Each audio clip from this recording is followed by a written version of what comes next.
Hello everyone. तो फिर से मैं आपके बीच हाजिर हूँ इंटीग्रेशन का नेक्स्ट वीडियो लेकर। और इसमें हम लोग डिस्कस करने वाले हैं नेक्स्ट रूल से। मैंने रूल नंबर थर्ड तक लास्ट वीडियो में एक्सप्लेन कर रखा, तो इसमें मैं शुरुआत करने वाला हूँ फोर्थ रूल से। और साथ ही साथ हम लोग इसमें फिनिश करने वाले हैं डेफिनेट इंटीग्रेशन और इंटीग्रेशन के एप्लीकेशन को। ये आपका इंटीग्रेशन का लास्ट वीडियो होगा, ठीक है। तो चलिए फटाफट शुरू करते हैं रूल नंबर 4 के साथ। तो रूल नंबर 4 क्या बोलता है कि अगर आपको कुछ एफ का कोई फंक्शन है, उसका इंटीग्रेशन सपोज कीजिए जी एक्स प्लस सी आ रहा है। फंक्शन कुछ भी हो सकता है, जैसे कि आप लोग जानते हैं कि साइन एक्स का इंटीग्रेशन क्या होता है। साइन एक्स का इंटीग्रेशन आपका माइनस कॉस एक्स होता है। इस तरह से आप काफ़ी फंक्शन है, ठीक है। तो अगर आपका एफ एक्स का इंटीग्रेशन जी एक्स होता है, ध्यान सुनिएगा, अगर आपका एफ एक्स का इंटीग्रेशन जी एक्स होता है, तो अगर आपको इंटीग्रेट करना हो F A X plus B, मतलब x के जगह पे कुछ आ जाए, ऐसा कुछ लीनियर फंक्शन, इसको हम लोग लीनियर फंक्शन बोलते हैं ए एक्स प्लस बी को। तो x के जगह पे आपको एक लीनियर फंक्शन मिल जाए, तो उसका जो इंटीग्रेशन होगा जी ए एक्स प्लस बी बाई ए, और सी तो कांस्टेंट रहता ही है। मतलब ये हुआ कि अगर x के जगह पे ए एक्स प्लस बी आ जाए, तो जो आंसर है उसमें भी x के जगह पे हम लोग क्या लिखना होगा, ए एक्स प्लस बी। लेकिन हाँ, एक बात ध्यान रखिए कि फिर आपको डिवाइड करना है x के कोफिशिएंट को। x का कोफिशिएंट यहाँ a है, x का कोफिशिएंट क्या है, a है। तो उस कोफिशिएंट से आपको डिवाइड कर देना है। तो इस तरह से आपका रूल बनता है, ठीक है। चलिए, बिना एग्जाम्पल हम इसको नहीं समझ सकते हैं, तो चलिए एग्जाम्पल के साथ इसको समझते हैं।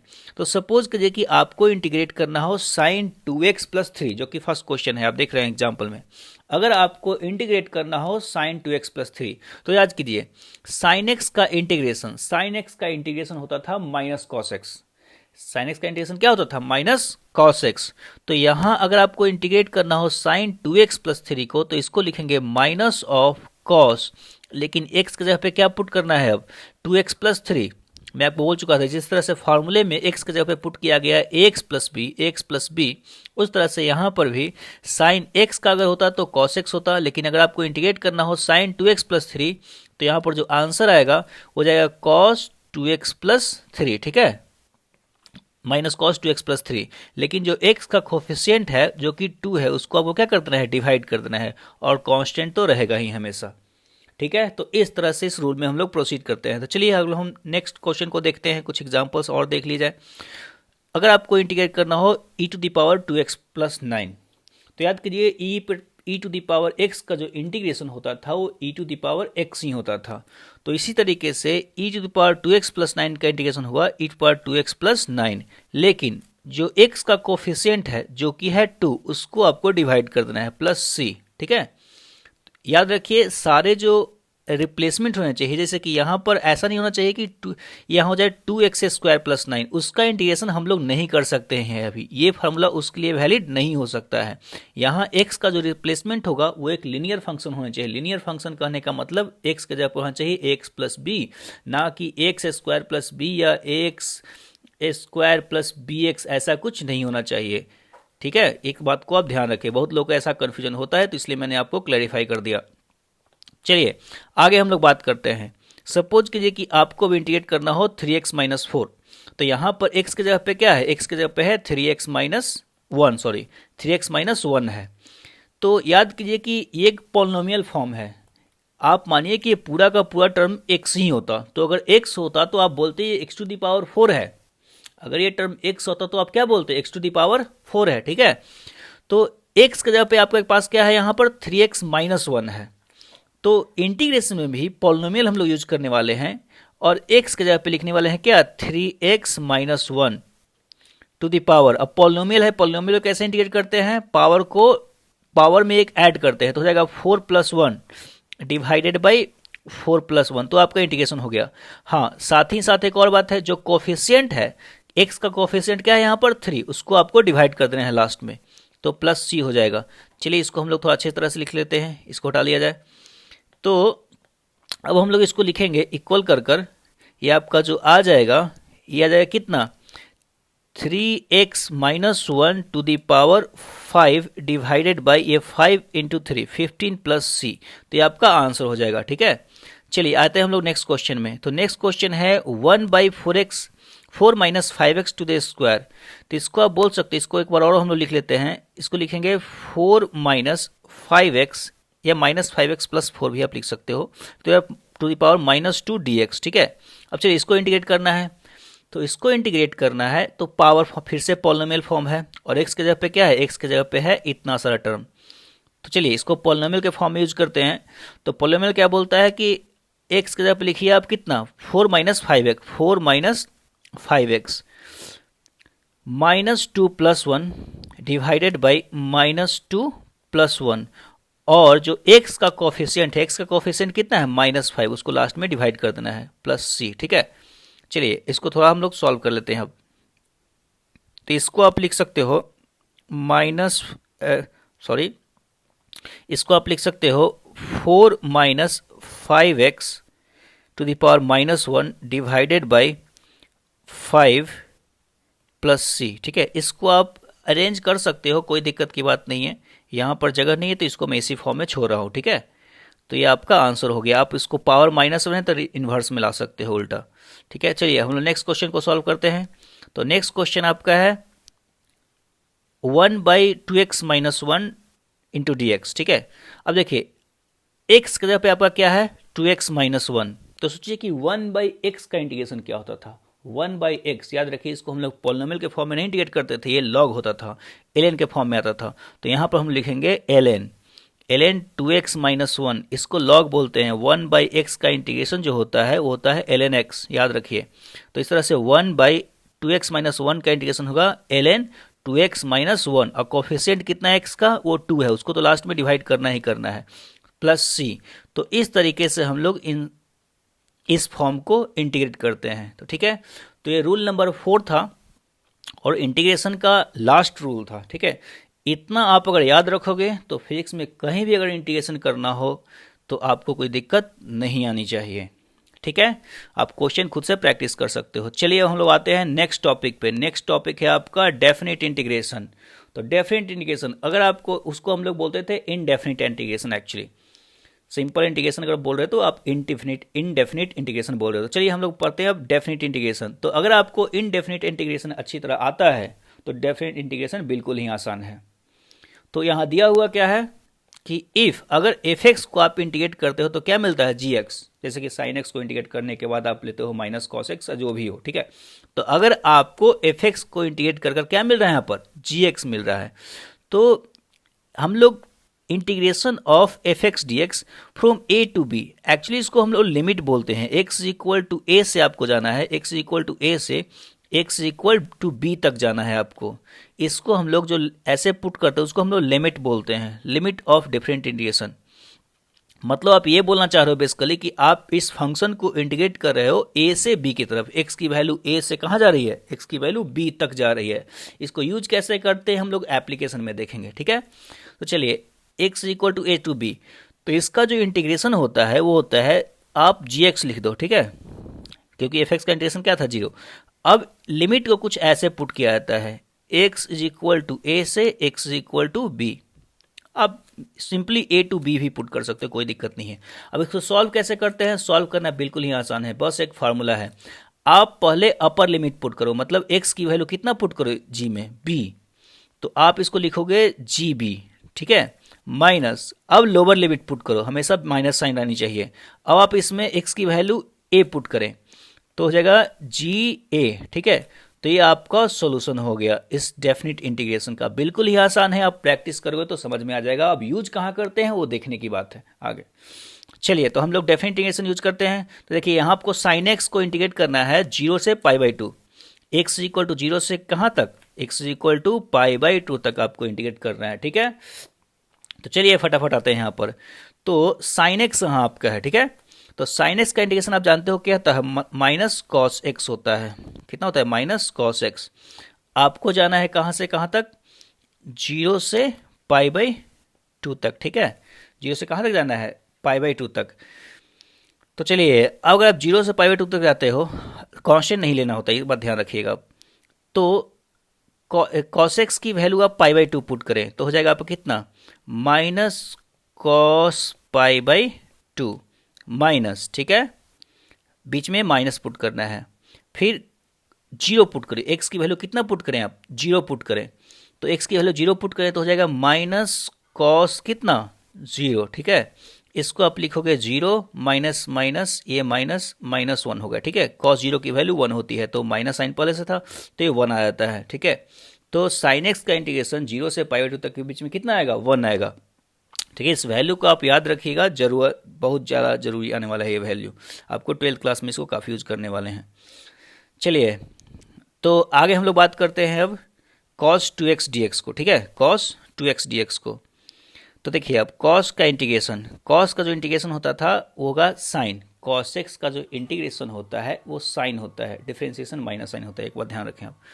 तो cos का इंटीग्रेशन हो जाएगा आपका साइन, तो लिखेंगे साइन, x के जगह पे क्या लिखना होगा 2x, हम लोग वही रूल यूज कर रहे हैं जो हम लोग रूल 4 में सीखे हैं। साइन 2x, कोफिशिएंट को आप डिवाइड कर दीजिए, ठीक है, हम लोगों ने अभी इस रूल को पढ़ा था, cos x का अगर sin x तो cos 2x का sin 2x, लेकिन आपको कोफिशिएंट क्या करना है, यहाँ पर डिवाइड करना है। चलिए लिमिट फटाफट पुट करते हैं, 0 से कहाँ तक करना है आपको, पाई बाई 2, बिल्कुल ये आसान सा चीज़ है। चलिए पाई बाई 3 सॉरी, तो 1/2 को बाहर ही निकाल लो, फिर आप लिमिट पुट करो तो हो जाएगा sine 2 times of pi by 3, क्योंकि 2x है, माइनस साइन 2 टाइम्स ऑफ 0 0 ही होगा, ठीक है। तो इसको आप लिखोगे हाफ, चलिए साइन इस जगह sine pi by 2 pi by 3 होगा, ये कितना हो जाएगा 2 पाई बाई 3। तो चलिए साइन 2 पाई बाई 3, चलिए हम लोग एक ही बार में वैल्यू पुट कर लेते हैं। साइन 2 पाई बाई 3 करने का मतलब हो गया साइन 120 डिग्री, और साइन 120 डिग्री की वैल्यू होती है हाफ। तो चलिए इसको हम लोग लिख देते हैं, चलिए एक बार लिख ही लेते हैं, 120 माइनस 0, ठीक है। चलिए जगह बचा हुआ है अभी, तो लिखेंगे इसको हाफ साइन 120, साइन 120 की वैल्यू आप लिखेंगे हाफ माइनस 0, तो जो आंसर आ जाएगा आपका कितना आ जाएगा 1/4, ठीक है। आंसर कितना आने वाला है 1/4। वेट, आप शायद मैंने साइन 120 की वैल्यू गलत लिख रखी है, ये 120 की वैल्यू हाफ नहीं कितनी हो जाएगी, √3/2, √3/2। अब मैं वीडियो तो एडिट नहीं करने वाला हूँ, आप याद रखें मैंने यहाँ गलत बोला था, ये √3/2 होगा। तो आपका जो आंसर आने वाला है यहाँ पर कितना आने वाला है, √3/4, √3 कितना आ जाएगा 4, ठीक है। तो ये आपका आंसर हो गया। चलिए अब हम लोग आगे आते हैं नेक्स्ट क्वेश्चन में। तो नेक्स्ट क्वेश्चन है आपका, चलिए अभी 2 क्वेश्चन बचा हुआ है, हाँ ठीक है।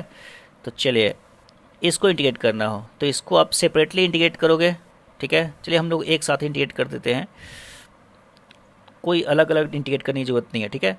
तो एक साथ इंटीग्रेट करते हैं, एक्स स्क्वायर का इंटीग्रेशन आपको याद हो पावर में एक ऐड करते हैं, शायद आप प्रैक्टिस कर चुके हैं तो मैं डायरेक्ट लिख रहा हूँ, पावर में एक ऐड करते हैं, तो एक्स स्क्वायर में पावर पर ऐड करोगे तो कितना हो जाएगा x³ और उतना ही डिवाइड किया जाता है, ठीक है, प्लस।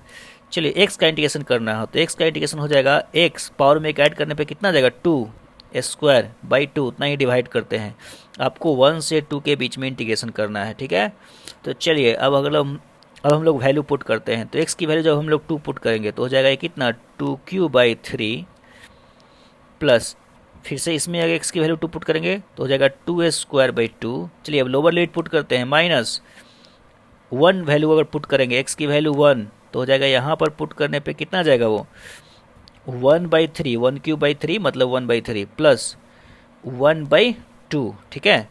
चलिए ये हो जाएगा 2³ तो हो जाएगा ये 8/3 प्लस 2 माइनस ये हो जाएगा आपका 6, एलसीएम आएगा 6 तो 5/6 आप लिखोगे, ओ कैलकुलेशन। चलिए हम लोग कैलकुलेशन फटाफट कर लेते हैं, तो 8/3, चलिए एलसीएम तो 6 आने वाला है तो श्योर है, ठीक है। अब लिखेंगे 16 + 12 - 5, ठीक है। तो इसका जो वैल्यू आ जाएगा हम लोग, चलिए इसी में लिख लेते हैं यहाँ पर, इसका जो वैल्यू आने वाला है, आप 5 घटाओगे 16 में आप अगर 5 घटाओगे तो 11 आएगा, 11 and 12 23/6 आने वाला है, ठीक है। कैलकुलेशन सही होना चाहिए बिल्कुल, मेरे से नहीं आपसे, ठीक है। तो चलिए अब हम लोग नेक्स्ट बात करते हैं इस क्वेश्चन को। तो इस क्वेश्चन को अगर हम लोग को इंटीग्रेट करना हो, अगली बार से मैं ज़्यादा स्पेस लूँगा, तो इस क्वेश्चन को हम लोग इंटीग्रेट करना हो तो चलिए इंटीग्रेशन जो आएगा इसका e⁻x का इंटीग्रेशन क्या होता है e⁻x, तो e⁻2x का कितना होगा e⁻2x ही होगा, लेकिन आपको कोफिशिएंट क्या करना है डिवाइड, बिल्कुल रूल नंबर 4 पे दोनों क्वेश्चन है, ये क्वेश्चन और शायद हाँ क्वेश्चन नंबर सेकंड वो फोर्थ रूल पे है, ठीक है। अब लिमिट पुट करो 0 to 3, ठीक है। तो 0 to 3 पुट करोगे तो कितना आएगा, फटाफट देखते हैं।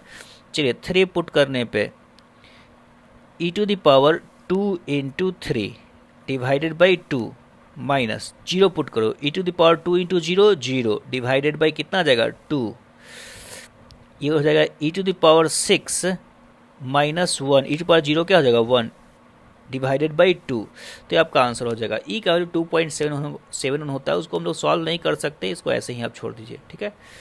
तो ये हो गया आपका डेफिनेट इंटीग्रेशन, बिल्कुल ही आसान है। अगर आपको इनडेफिनिट आता है तो आपको बस लिमिट पुट करने आना चाहिए, कैलकुलेशन ज़बरदस्त, आंसर सही आएगा। चलिए अब हम लोग लास्ट स्टेज में आते हैं, application of integration. Application of क्या है, इंटीग्रेशन। तो देखिए जो इंटीग्रेशन का यूज़ आता है वो हम लोग को छोटे वैल्यूज़ को ऐड करने आता है। ओके देखिए क्यों हम लोग इंटीग्रेशन पढ़ रहे हैं, देखिए याद रखिए कैलकुलस में डिफरेंशिएशन हो, इंटीग्रेशन हो, सारे जो है ये सारे के सारे फंक्शन जो हम लोग पढ़ते हैं, चैप्टर्स पढ़ते हैं, उसमें छोटे वैल्यूज से डील होता है, इसलिए इसको हम लोग कैलकुलस बोलते हैं इसी कारण से। तो कैलकुलस में हर जगह छोटे वैल्यूज से डील किए जाएंगे। तो इंटीग्रेशन डिफरेंशिएशन में जैसे मैंने छोटा चेंज निकाला था dy/dx, ये d बहुत छोटे छोटे टर्म थे, तो इस तरह से यहाँ भी कुछ dx लिखा हुआ है, हर जगह देखिएगा तो आपको क्या लिखा हुआ है, dx लिखा हुआ है, मतलब यहाँ भी कुछ छोटे वैल्यूज का चक्कर है, ठीक है। तो चलिए हम लोग बात करते हैं कि टू ऐड स्मॉल वैल्यूज। तो होता क्या है कि देखिए जब अलजबरा आप पढ़ते हो तो जैसे कि आपको ऐसे कुछ दिया जाता है कि n summation of n from n is equal to 1 to 100, ठीक है। तो इसको आप पढ़ते हो अलजबरा में, शायद आप पढ़े होगे, तो इसको हम लोग रिप्रेजेंट करते हैं, इसको बोलते हैं समेशन साइन। मतलब आपको ये एक्चुअली बोल रहा है क्या कि आप ऐड करो n की वैल्यू 1 से 100, बस आपको इंटीजर लेना है, तो 1 2 3 समथिंग लाइक दिस, ठीक है। ये आपको बोलेगा कि समेशन ऑफ क्या n² plus n from n is equal to 1 to 100, ठीक है। तो आप बेसिकली n की वैल्यू 1 पुट करोगे, तो 1 पुट करोगे तो हो जाएगा 1² प्लस 1, n की वैल्यू 2 पुट करोगे, आप बीच में हमेशा प्लस साइन देना है, तो सारे को ऐड करना है एक तरीके से। तो n की वैल्यू 2 पुट करोगे तो 2a² प्लस 2, मतलब इस तरह से चलते जाएगा, कोई तो समझाने का कोई अंत नहीं है, ठीक है। तो इस तरह से होगा, आप समझ रहे हो बात को, बिल्कुल समझ रहे हो। तो ये सारे जो हम लोग चीज़ें यूज़ करते हैं वो हम लोग अलजेब्रा में यूज करते हैं। लेकिन होता क्या है कि इंटीग्रेशन क्यों आता है, तो फिजिक्स में क्या होता है कि हम लोग को बहुत छोटे छोटे वैल्यूज़ को ऐड करने होते हैं। मतलब कुछ इस तरह से ऐड करना होगा कि 0.02 प्लस 0.003 प्लस 0.004, मतलब ऐसे कुछ वैल्यूज़ आएंगे। अब उन सारे वैल्यूज़ को ऐड करने हैं, कुछ फंक्शन होंगे उसके कारण सब वैल्यूज़ आएंगे, तो अब उन सारे वैल्यूज़ को आपको क्या करने होंगे, ऐड करने होंगे। अब इन सारे वैल्यूज़ को ऐड करने होंगे, तो ये तो अलजेब्रा तो यूज करने वाले हम लोग हैं नहीं, कैलकुलेटर तो आपको कभी एग्जाम में अलाउ नहीं है और कर भी नहीं सकते हो आप कैलकुलेटर से कभी यूज। तो इसीलिए हम लोग का जो इन्वेंशन हुआ, इंटीग्रेशन का इन्वेंशन हुआ। इसलिए आपका इन्वेंशन किसका हुआ, इंटीग्रेशन का इन्वेंशन हुआ, ठीक है। तो अब इंटीग्रेशन कैसे क्या करेगा कि देखिए कैसे हम लोग इसको पढ़ते हैं कि कहीं भी अगर ऐसा कुछ साइन दिया हो, इंटीग्रेशन ऑफ f(x) dx, ठीक है, from x is equal to a to b, x is equal to b, इसका मतलब आप ये कर रहे हो कि इन सारे वैल्यूज़ को, इस वैल्यूज़ को, इसका कुछ वैल्यू आएगा। देखिए क्यों, अब मैं बोल रहा था कि क्यों वैल्यू छोटा आएगा, तो देखिए मैंने आपको ऑलरेडी बोला था कि जो dx होता है, dx एक बहुत ही छोटी वैल्यू होती है। तो भले ही f(x) का वैल्यू, अगर x का वैल्यू हम लोग सपोज कीजिए कुछ पुट किए यहाँ पर, और उसके कारण f(x) की वैल्यू कुछ आती है, f(x) की वैल्यू सपोज की 10 आ गई। अब इस 10 में आप dx जो कि लगभग होता है 0.001, 0.00, आप बोलते जाओ 00 जब तक आपकी उम्र नहीं खत्म हो जाती, तो आप 0.001 पुट करोगे, ठीक है। तो उसको मल्टीप्लाई करने के बाद ये ओवरऑल जो वैल्यू हो जाएगा वो काफ़ी छोटा हो जाएगा, ये ओवरऑल वैल्यू क्या हो जाएगा, काफ़ी छोटा हो जाएगा। अब इतने छोटे वैल्यूज़ को आपको ऐड करना है, कहाँ से कहाँ तक, इस तरह से आपको x की वैल्यू पुट करते जानी है a से b के बीच में, ए से बी के बीच में। ए का वैल्यू हो सकता है सपोज x 1 और बी हो सकता है सपोज 100, तो आपको 1 to 100 और कंटिन्यूस पुट करना है। ऐसा नहीं कि बस इंटीजर्स वैल्यू पुट करने हैं, आपको x की वैल्यू एक बार 1 पुट करनी है, एक बार x की वैल्यू 1.001 पुट करनी है, x.002 पुट करनी है, x इक्वल टू 1.003, मतलब जितना छोटा छोटा इंक्रीमेंट करता है उससे बढ़ते बढ़ते हम लोग को 100 तक पहुंचना है, ठीक है। 1 से लेकर कहाँ तक पहुंचना है, 100 तक पहुंचना है। तो उन सारे छोटे वैल्यूज़ को, एक तो इतना सारा वैल्यू जाएगा, आप 1 से 100 तक इंटीजर को लेते हुए अगर पहुंच जाओगे तो बस आपको 100 डिजिट्स आएंगे। मैं क्या बोला कि 1 से 100 तक आप अगर इंटीजर को लेकर जाओगे तो 1 पुट करोगे, 2 पुट करोगे, जो कि हम लोग अलजेब्रा में डील करते थे। लेकिन यहाँ पर आपको पुट कैसे करते जाना है, एक्स को 1 पुट करना है, 1.001 पुट करना है, 1.002 पुट करना है, मतलब आपको इस तरह से 100 तक पहुंचना है। तो सोचो कितना इम्पॉसिबल काम है ऐसा।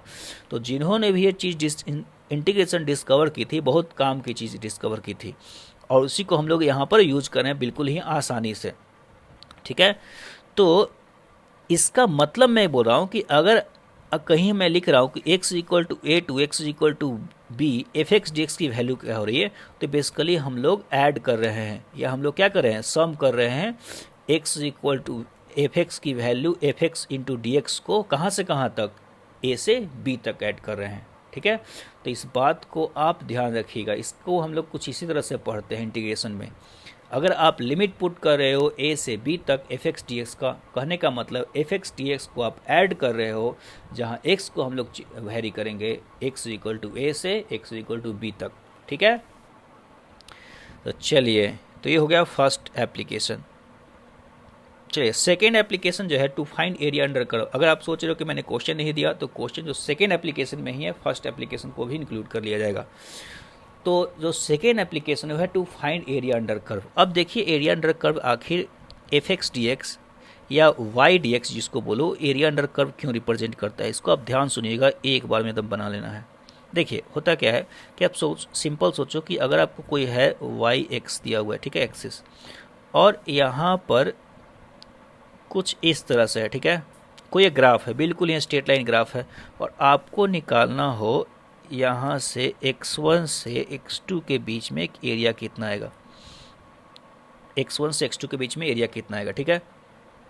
तो आप क्या बोलोगे कि ये तो बिल्कुल ही आसान है क्वेश्चन, x2 माइनस x1 इसका विड्थ हो जाएगा और एक हाइट हो जाएगा इसका y, अगर यहाँ कोऑर्डिनेट क्या हो y, ठीक है। तो ये हो गया डेल्टा x और ये y हो गया, ठीक है। तो जो एरिया बोलोगे, ये जो पेंटेड एरिया है x पे, तो उस एरिया को बोलोगे कि एरिया बिल्कुल ही आसान सा चीज़ है, ये डेल्टा ए अगर एरिया का नाम दे, या ए जस्ट सिंपली ए हम लोग नाम दे, ठीक है। चलिए हम लोग ए ही नाम देते हैं, यहाँ पर डेल्टा ए को यूज़ करने की जरूरत नहीं है। तो एरिया जो लिखोगे आप लिखोगे, कोई दिक्कत नहीं है, हाइट हो गया वाई और विड्थ कितना हो गया डेल्टा एक्स, तो आप लिखोगे वाई इंटू डेल्टा एक्स, बिल्कुल ही आसान सा चीज़ है, ठीक है। तो ये आपका एरिया आ गया। लेकिन मैं बोल रहा कि आप ऐसा समझो, हम लोग आगे बढ़ते हैं इसको लेकर, आप ऐसा समझो कि अब कोई कर्व जो है इतना स्ट्रेट है नहीं, ये कर्व जो है अब सपोज कीजिए कॉम्प्लिकेटेड है कुछ इस तरह से, ठीक है। अब इसका एरिया निकालना हो कहाँ से कहाँ तक, सपोज कीजिए कि x इक्वल टू ए से, मतलब x1 आप मानो, जिस a की वैल्यू x1 है, और x इक्वल टू b तक, या आप इसको x1 x2 ही मान लो। हो सकता है आपको सोचने में थोड़ा कन्फ्यूजन हो कि आप सोचेंगे कि मैंने इसको ए और बी क्यों नाम दे दिया, तो x1 से लेकर क्या मान लो, x2 मान लो, ठीक है। तो इसका एरिया हम लोग को निकालना है, ध्यान सुनिएगा मेरी बात। तो मैं करूँगा ना कि इसका एरिया निकालना तो बिल्कुल मुश्किल काम है। क्यों मुश्किल काम है, क्योंकि ये ना ही तो रेक्टेंगल है, ना ही तो ट्रायंगल है, और ना ही तो सर्किल है, ना ही तो कुछ भी है, कोई शेप ही नहीं है, ना ही तो ट्रेपेजियम है। तो मैं कह रहा हूँ कि बिल्कुल है ये। आप बस ये सोचो, दिक्कत ये आ गया था यहाँ पर कि ये एरिया बहुत ही ज़्यादा, मतलब रेंज बहुत बड़ा था। अगर मैं इस रेंज को थोड़ा छोटा कर दूँ, आप इतने एरिया को सोचो, बस छोटे से रेंज को, ठीक है। तो इतने रेंज को अगर मैं सोचूंगा, तो यहाँ पर मैं बोलूँगा कि यहाँ कोऑर्डिनेट क्या हो गया है y, ठीक है, जो कि y की वैल्यू कोई फंक्शन होगी, ठीक है, साइन एक्स होगा, कॉस एक्स होगा, एक्स स्क्वायर होगा, कुछ भी हो सकता है, वो शेप कुछ भी है, हम लोग शेप आगे देख लेंगे, ठीक है। तो y is equal to F X है। तो ये हाइट क्या हो जाएगा, इस छोटे से स्ट्रिप का हाइट है y कोऑर्डिनेट इसका, और y कोऑर्डिनेट निकालेंगे कैसे, एफ एक्स से, मतलब x की वैल्यू पुट करेंगे फंक्शन में। ध्यान सुनिएगा मेरी बात, इस विड्थ को मैं ले रहा हूँ, इस विड्थ को कितना ले रहा हूँ मैं, dx, इस विड्थ को कितना ले रहा हूँ dx।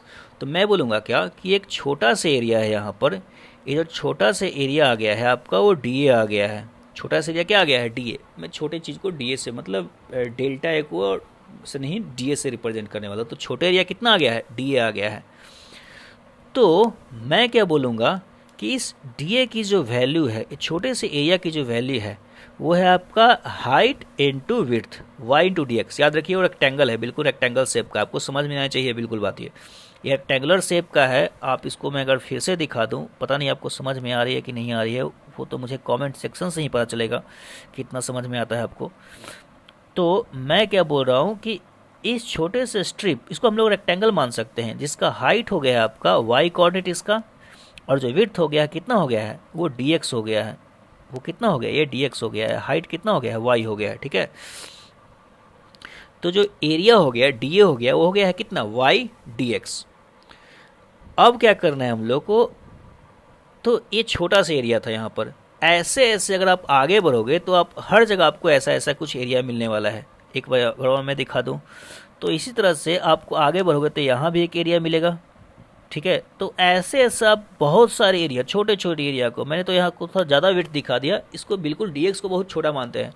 तो ऐसे ऐसे सारे एरियाज़ को अगर हम लोग ऐड कर देंगे तो आपको पूरा एरिया मिल जाएगा, जो भी आपका एक कर्व का है x1 से लेकर x2 के बीच में। ठीक है, तो अब देखिए ये एक डी एक छोटा एरिया है, ये वैल्यू क्या है, एक छोटा सा एरिया है। अब इस एरिया को हम लोग क्या करना है, ऐड करना है। तो इस एरिया को ऐड करने के लिए मैंने ऑलरेडी पढ़ा रखा है क्या, कि ऐड करने के लिए छोटे छोटे वैल्यूज को ऐड करने के लिए क्या करते हैं, इंटीग्रेशन। तो इसको आप क्या कर दोगे, इंटीग्रेशन। ठीक है, तो इंटीग्रेशन अब कहाँ से कहाँ तक सारे एरियाज को ऐड करना है। आपका जो छोटा छोटा स्ट्रिप मिलने वाला है वो कहाँ से कहाँ मिलने वाला है, x1 से लेकर कहाँ तक, x2 तक। तो इसको हम लिमिट जो पुट करेंगे x1 से लेकर x2, जिसको a टू b हम लोग बोल सकते हैं, जिसको हम लोग इंडेफिनिट इंटीग्रेशन में पढ़ रखा था। और इस साइड भी आप इंटीग्रेशन, अगर उस साइड इंटीग्रेशन साइन पुट करें तो इस साइड भी इंटीग्रेशन साइन पुट होगा। ठीक है, तो आप इस साइड इंटीग्रेट करोगे तो डी ए का इंटीग्रेशन क्या आ जाएगा, सिंपल ए आ जाएगा। डी ए इंटीग्रेशन क्या आने वाला है, ए आने वाला है। शायद मैं कलर थोड़ा चेंज कर लेता हूँ, इस कलर से थोड़ा ज़्यादा दिक्कत होता है। ठीक है, तो डी ए का इंटीग्रेशन क्या होता है, ए आ जाता है। चलिए इसको चेंज कर लिया जाए, आपको दिख जाए थोड़ा अच्छे से। x1 से लेकर कहाँ तक जाएगा, x2 तक। हाँ, तो मैं बोला कि इस तरह से dx का इंटीग्रेशन x होता है, तो डी का इंटीग्रेशन क्या हो जाएगा, a हो जाएगा, इज इक्वल टू, आप इसको इस तरह से छोड़ सकते हैं, नहीं तो आप y का जो फंक्शन दिया रहेगा, कुछ ना कुछ तो दिया ही रहेगा, साइन एक्स कॉस एक्स कुछ भी दिया है, तो F X D x x1 से लेकर क्या हो जाएगा, x2। ठीक है, तो इसी कारण से मैं बोल रहा था कि जो इंटीग्रेशन होता है वो एरिया अंडर कर्व देता है। इंटीग्रेशन जो देगा आपको, एरिया अंडर क्या देगा, कर्व देगा।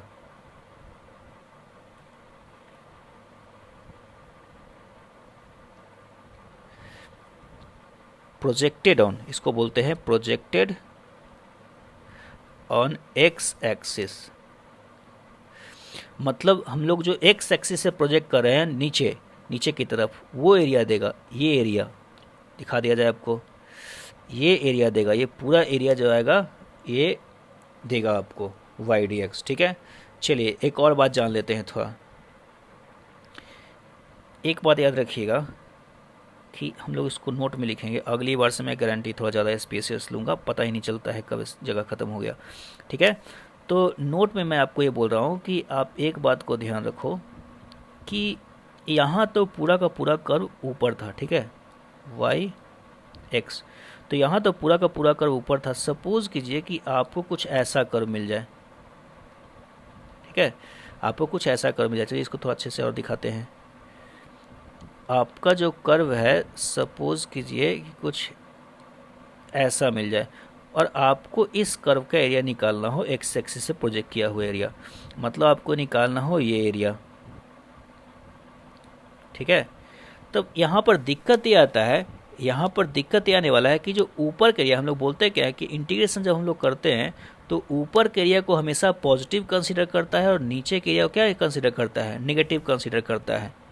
ऊपर के एरिया को क्या करने वाला है, पॉजिटिव कंसीडर करने वाला है, और नीचे के एरिया को क्या कंसीडर करने वाला है, नेगेटिव कंसीडर करने वाला है। क्यों, रीज़न क्या होता है कि देखिए यहाँ पर एक छोटा सा आप स्ट्रिप लोगे। ठीक है, यहाँ पर आप एक छोटा सा स्ट्रिप लोगे, ध्यान से देखिए, तो यहाँ पर इस डी ए को क्या बोलते हो आप, डी ए को बोलते हो वाई डी एक्स। तो y की एक पॉजिटिव वैल्यू होगी क्योंकि ऊपर है, और dx तो हमेशा पॉजिटिव होता ही है, ठीक है। dx हमेशा x2 माइनस x1 होता है जो कि x2 बड़ा होता है। लेकिन जब आप इस एरिया को लोगे, नीचे वाले एरिया को फिर से आप प्रोजेक्ट करोगे एक्स एक्सिस पे, याद रखिए हमेशा हम लोग को एक्स एक्सिस पे ही प्रोजेक्ट करना है।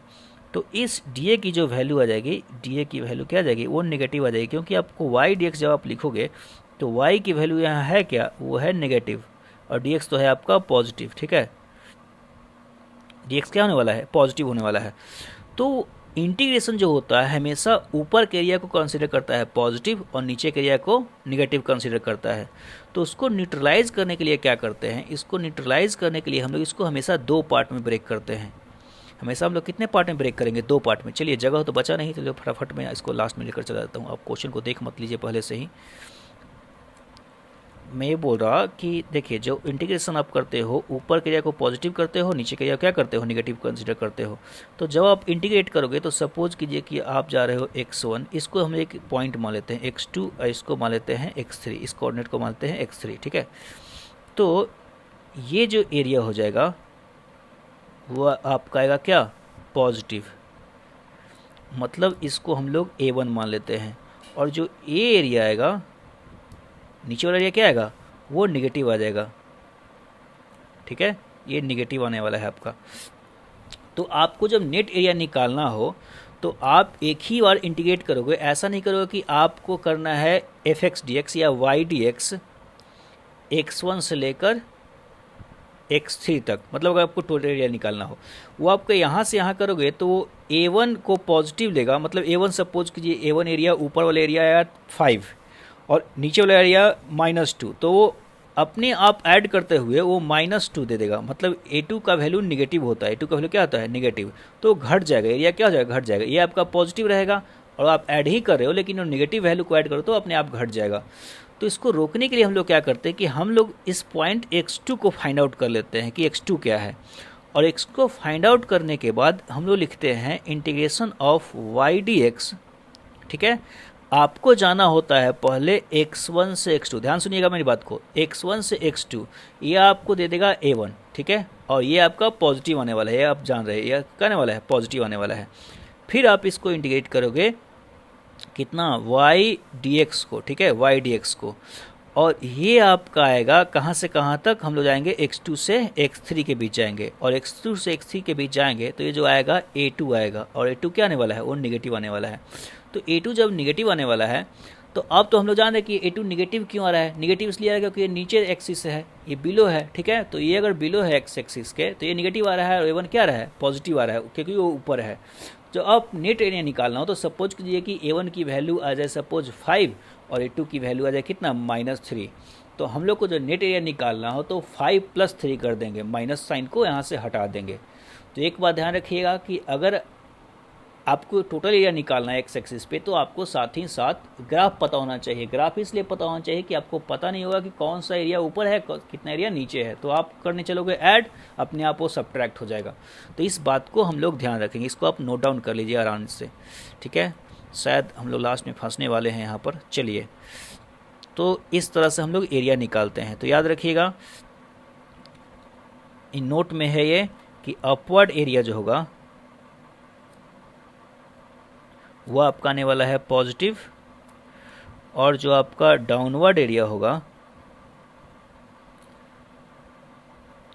वो आपका आने वाला है नेगेटिव, ठीक है। अगली बार से मैं स्पेस गारंटी ले रहा, ठीक है। तो चलिए अब हम लोग आते हैं क्वेश्चंस पे, ठीक है। चलिए क्वेश्चन ये है, पढ़ा दिया हुआ कि if the shape of y is equal to X square, ये दिया हुआ है, is as shown, then find the area of shaded region. आपको शेडेड रीजन का एरिया निकालना है। शेडेड रीजन आप देख रहे हो कि ब्लू से एरिया है, ठीक है, इस एरिया को निकालना है। तब एरिया होता क्या है, एरिया सिंपल से हम लोग बात याद रखें, integration of y dx from x1 से x2। तो आपको शेडेड रीजन से शुरुआत होती है x इक्वल टू 0 से शुरुआत हो रही है, जार कहाँ तक रही है शेडेड रीजन, 2 तक, ठीक है। तो आपको जो एरिया निकालना है 1 से 2 तक, x की वैल्यू x इज इक्वल टू 0 से x इक्वल टू 0 से x इक्वल टू कहाँ तक जाना है, 2 तक जाना है, ठीक है। तो ये आपका एरिया दे देगा, सिंपल इंटीग्रेशन आपको एरिया देगा, सिंपल सी बात है। तो चलिए अब y की वैल्यू क्या है, वो सिंपल है एक्स स्क्वायर डी एक्स। आपको कहाँ जाना है, 0 से लेकर 2 तक जाना है, ठीक है। अब एक्स स्क्वायर का इंटीग्रेशन क्या होता है, एक्स क्यूब बाई 3, मैंने याद करवाया था, इसका नहीं कि भूल जाना है सर पिछले वाले को। 0 से लेकर 2 तक, ठीक है। अब चलिए इसको हम लोग लिमिट पुट करेंगे तो हो जाएगा 2³/3 माइनस 0 जब पुट करेंगे तो कितना आएगा 0, तो ये बेसिकली हो जाएगा 8/3। मतलब ये जो पूरा एरिया आया है आपका, ये पूरा जो एरिया आया है वो कितना आया है 2/8/3, ठीक है। अच्छा खासा मैंने डायग्राम को गंदा कर दिया। चलिए अब आपको यहाँ निकालना है। अब देखिए इसमें आपको ट्रिक यूज़ करना है कि ऊपर का एरिया को पॉजिटिव होगा, नीचे का एरिया निगेटिव होगा, तो दोनों को अलग अलग करना है। तो देखिए आपको दिया है कि find area of shaded reason, ठीक है। ये एक कर्व दिया हुआ है रेड कलर से आपका, और एरिया जो है आपका ये वाला एक एरिया हो गया, इसको हम लोग A1 मान लेते हैं, और फिर आपका ये वाला एरिया हो गया, इसको आप A2 मान लेते हैं, ठीक है। तो इसका एरिया निकालना है। तो A1, एक बात तो श्योर है कि A1 का वैल्यू निगेटिव आने वाला है और A2 का वैल्यू क्या आने वाला है, पॉजिटिव आने वाला है। तो अगर आपको निकालना हो A1, तो A1 जब आपको निकालना हो तो y dx कहाँ से कहाँ तक करेंगे, x = 0 से लेकर 2 तक आपको करेंगे। y की वैल्यू क्या दी हुई है, दिया हुआ है यहाँ पर, एक कर्व का शेप दिया हुआ है, ठीक है। आप इस कर्व को ड्रॉ कैसे करते हैं वो मैं कर्व वाले वीडियो में बताऊंगा, अभी आपको उसकी चिंता नहीं करनी है। आप मान लीजिए कि आपको दिया हुआ है, ठीक है। तो y की वैल्यू कितनी है आपका, वो है x, आप मल्टीप्लाई कर लो, x² माइनस 2x, एक ही साथ हो जाएगा ऐसे, ठीक है। y की वैल्यू कितना है, x² माइनस 2x। 0 से लेकर कहाँ तक जाना है, 2 तक जाना है। चलिए ये A1 आपका आने वाला है। तो x² का इंटीग्रेशन क्या हो जाएगा, x³/3 माइनस 2, x का इंटीग्रेशन क्या हो जाएगा, x²/2। कहाँ से कहाँ तक जाना है, आपको जाना है 0 से लेकर 2 तक, ठीक है। तो चलिए इसको हम लोग कर लेते हैं थोड़ा सॉल्व। चलिए x की वैल्यू 2 पुट करते हैं, 2 कट जाएगा यहाँ पर, ठीक है। x की वैल्यू 2 पुट करते हैं, तो 2 पुट करने पर हो जाएगा 2³/3 माइनस 2a², ठीक है, माइनस, अब 0 पुट करते हैं x की वैल्यू, ठीक है। ये दोनों मैंने x की वैल्यू पहले 2 पुट कर ली, तो x की वैल्यू 2 पुट करने पर जाएगा कितना 2³/3, और x की वैल्यू अगर हम लोग 2 यहाँ पुट करेंगे तो हो जाएगा 2a² माइनस, जब हम लोग 0 पुट करेंगे तो x³ 0 हो जाएगा, माइनस जब हम लोग 0 यहाँ पुट करेंगे तो 0a² फिर से 0 हो जाएगा, मतलब दोनों 0 ही हो रहा है। तो चलिए इसको हम लोग सॉल्व कर लेते हैं, शायद जगह हम लोग का बचा हुआ है, बिल्कुल नहीं जगह बचा हुआ है, ठीक है। तो यहाँ पर आ जाएगा 8/3 माइनस 4, ठीक है। 0 तो 0 0 ही है, तो आप देख लो ये आ जाएगा टोटल कितना आएगा 12 माइनस 8, तो हो जाएगा -4/3, या कितना हो जाएगा -4/3। देखिए अपने आप ये निगेटिव आ गया, ठीक है। तो A1 की वैल्यू निकल गई। अब हम लोग बात करते हैं A2 की। तो A2 का जो वैल्यू है उसको हम लोग फिर से लिखेंगे इंटीग्रेशन ऑफ y dx, लेकिन इस बार कहाँ से जाना है 2 से लेकर 3 तक। आप देख रहे हो कि आपको कहाँ से जाना है 2 से लेकर 3 तक, तो आपको ये एरिया मिलने वाला है, ऊपर का एरिया। इस बार मैं गंदा नहीं करने वाला है, तो A2 आपको मिलने वाला है। तो देखिए इंटीग्रेशन ऑफ 2 से लेकर 3 तक आपको जाना है, जो लिमिट है आपका, सॉरी जो वैल्यू है वो है x² माइनस 2x, वही फंक्शन है इंटू dx। अब देखिए इसका इंटीग्रेशन तो मैंने ऑलरेडी कर रखा है, तो आप सिंपल लिखो इसको x³/3 माइनस x², ठीक है। यहाँ से मैंने कॉपी कर लिया, तो 2 से लेकर 3 तक, ठीक है। चलिए इसको लिमिट पुट करो, शायद जगह नहीं बची इस बार भी, तो हो जाएगा 3³/3, 3³/3 मतलब हो जाएगा 3a², 3a² मतलब 9 माइनस 3 फिर से पुट करो 9, चलिए ये तो 0 आ गया। अब लोअर लिमिट आप पुट करो, लोअर लिमिट जब पुट करोगे तो कितना आ जाएगा 2³/3, तो 8/3, ठीक है। तो 8/3 माइनस कितना आने वाला है 2² पुट करोगे, तो 2² पुट करोगे तो कितना आ जाएगा 4 आ जाएगा। तो देखिए ये तो कैंसिल हो गया, और ये शायद आप +4/3 यहाँ आने वाला है। एक जस्ट कोइंसिडेंस है कि यहाँ पर वैल्यू बराबर आ गए हैं, हमेशा होता नहीं है ऐसा। तो जब आपका एरिया नेट यूज करना हो वो आप लिखोगे मॉड ऑफ A1, चलिए दोनों में मॉड लगा दो चुपचाप, हम लोग को नहीं पता कि कौन पॉजिटिव है कौन नेगेटिव है। तो आपको हो जाएगा 4/3 + 4/3, जो टोटल एरिया आ जाएगा वो आपका आ जाएगा 8/3 आने वाला है, ठीक है। तो ये आपका हो गया टोटल एरिया। शायद आप इसको समझ सकते हो अच्छे से, ठीक है। चलिए हम लोग आगे बात करते हैं नेक्स्ट क्वेश्चन में। नेक्स्ट क्वेश्चन और भयानक है, ठीक है। चलिए नेक्स्ट क्वेश्चन को सॉल्व करने के पहले ये थोड़ा जगह हटा लिया जाए। तो नेक्स्ट क्वेश्चन है आपका फाइंड दैट इंटीग्रेशन, इंटीग्रेशन दिया हुआ है √9 माइनस एक्स स्क्वायर। 9 माइनस क्या है, एक्स स्क्वायर। कहाँ से कहाँ तक निकालना है, -3 से लेकर +3 तक निकालना है। -3 से कहाँ तक निकालना है, +3 तक। चलिए हम लोग का जगह बन गया। Okay why it's not working, okay now it's working. Okay so ठीक है, हाँ चलिए सही है। तो -3 से लेकर, चलिए इसको हटा देते हैं, हाँ -3 से +3 तक आपको इंटीग्रेट करना है इस फंक्शन को। आपका ये फंक्शन दिया हुआ है, ठीक है। द शेप ऑफ, जो शेप इस कर्व का शेप है वो आपको यहाँ दिया हुआ है, ठीक है। मतलब ये जो कर्व आपको अंदर में दिया हुआ इंटीग्रेशन साइन में, उसका शेप यहाँ पर मैंने दे रखा है, जो सर्कुलर है, ये शेप सर्कुलर है। ये काफ़ी ज़्यादा इंपॉर्टेंस है। मैं पढ़ाऊँगा इसका शेप कैसे ड्रॉ होता है, वो कर्व वाले सेक्शन में पढ़ाऊँगा। तो सर्कुलर है, तो इसका वैल्यू निकालना है। तो देखिए अगर आपको इसका वैल्यू निकालना है, चलिए थोड़ा नीचे कर लेते हैं। अगर आपको इसका वैल्यू निकालना है तो मैं क्या करूँगा, देखिए मैं क्या करूँगा, पहले तो मैं हटाऊँगा इसको। चलिए थोड़ा इसको शेडेड रीजन आपको दिखा देगा कि कौन सा रीजन शेडेड होगा, एरिया कौन सा होगा। तो देखिए ये YDX एक एरिया होता है, एक तरीके से आपका है क्या, ये YDX है, ठीक है। तो अब YDX आपने पढ़ रखा है कि ये एरिया होता है, area of curve projected on x axis पे। एक्स एक्सिस जो प्रोजेक्ट करते हो कहाँ से कहाँ तक, तो -3 से +3 तक, -3 से +3 तक। अब यहाँ पर एक कोइंसिडेंस है कि ये जो शेप भी आपको दिया हुआ है वो -3 से +3 तक ही दिया हुआ है। तो आपको बेसिकली ये एरिया निकालना है, ठीक है। आपको बेसिकली ये एरिया निकालना है। अब देखिए बहुत लोग सोच रहे होंगे कि सर ने इस बार इंटीग्रेशन क्यों नहीं किया। इंटीग्रेशन तो कर लेते हैं, लेकिन मैं आपको बता दे रहा हूँ कि मैंने ये फॉर्म नहीं बता रखा है, इस चीज़ का इंटीग्रेशन मैंने नहीं बता रखा है, ठीक है। इसका साइन इन्वर्स में कुछ आता है, वो आपको नहीं पढ़ना है, समझ लीजिए। उतना हम लोगों को करना ही नहीं है फिजिक्स में, ठीक है। तो हम लोग को बेसिकली एरिया ऑफ ये शेडेड रीजन निकालना है। अब एरिया ऑफ शेडेड रीजन, तो मैंने ये बता रखा है कि ये सर्कुलर, ये जो शेप है वो क्या हो, सर्कुलर है। सर्कुलर करने का मतलब इसको अगर आप पूरा तरह से कंप्लीट करोगे, अगला वाला पोर्शन भी कंप्लीट करोगे, तो आपको दिखने वाला है सर्किल। भले ही मैं इसको फुल्ली सर्किल नहीं ड्रॉ कर पाऊँ, लेकिन एक तरीके से सर्किल हो जाएगा। तो ये सर्किल का आधा पार्ट दिया हुआ है, अभी जो दिया हुआ है सर्किल का हाफ पार्ट दिया हुआ है, जिसका कि रेडियस आप देख रहे हो कि 3 है। वर्टिकल में भी 3 है, हॉरिजॉन्टल में भी 3 है, मतलब ऑब्वियसली रेडियस तो इक्वल ही होगा। तो आप एक इमेजिन करो कि आपके पास एक सर्किल है, ठीक है, और उसको आधे में आप काट दे रहे हो, और जो रेडियस है वो 3 है। रेडियस क्या है, वो 3 है। तो इस रीजन का आपको एरिया निकालना है, एरिया इस रीजन का निकालना है, जो कि इंटीग्रेशन है, ठीक है। तो क्वेश्चन बिल्कुल ही आसान है, एक बार आपको अगर आइडिया लग जाए इस शेप का तो क्वेश्चन ये बिल्कुल ही आसान हो जाएगा। तो देखिए यहाँ पर रेडियस कितना है, 3 है। आप देख रहे हो इस रेडियस कितना बोल रहे हैं हम लोग, 3 बोल रहे हैं। तो इसका अगर वैल्यू निकालना है तो मैं जा रहा हूँ सिंपल कि जो होगा integration of √9 minus x square DX अगर आप निकाल रहे हो तो -3 से +3 तक। तो इसकी जो वैल्यू आ जाएगी वो एरिया के बराबर आएगी, कहाँ से कहाँ तक, -3 से +3 तक के बीच में जो एरिया आएगा।